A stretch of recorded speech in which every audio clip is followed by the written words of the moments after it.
After boarding a ship to initiate an anti-mining protest last year, Greenpeace could be removed from the UN deep-sea mining body. The boarded vessel, owned by the metals company, was carrying out research in the Pacific's Clarion-Clipperton zone. The company claims the actions disrupted research and was dangerous.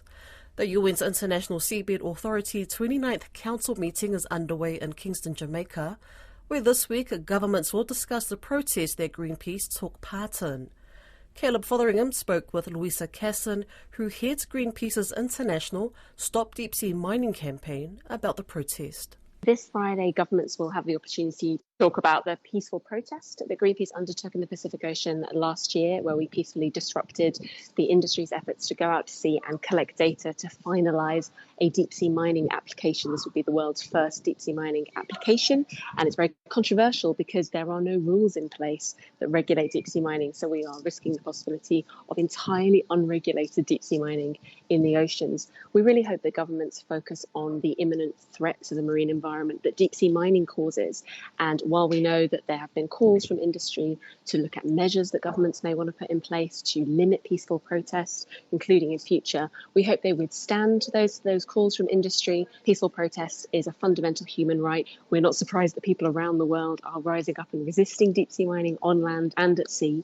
And it's really important that, because we are talking about the global commons, that people are able to fully participate and to protest when they decide that's necessary. Could Greenpeace be stripped of its observer status when it does get discussed? We really hope that governments choose to take no measures to limit peaceful protest. The observer status of organisations like Greenpeace International is something that the whole of the ISA Assembly, so that should be all governments, monitors and has a decision on. So we hope that this Friday there are no decisions taken to limit civil society participation or try and limit future protests. But obviously we have seen worrying signs already from the International Seabed Authority Secretary General, who issued immediate measures during the protest itself, which appeared to be without legal basis because he was using measures that are supposed to be designed for when deep sea mining companies and contractors are risking harm to the marine environment. So Greenpeace had to point out to him that we are not a deep sea mining company and our protesters in kayaks were not causing harm to the marine environment. It's a slightly absurd situation, and we hope that governments bring sense to the debate and really focus on what is the imminent harm and what is the real controversy, which is the prospect of the world's first deep sea mining application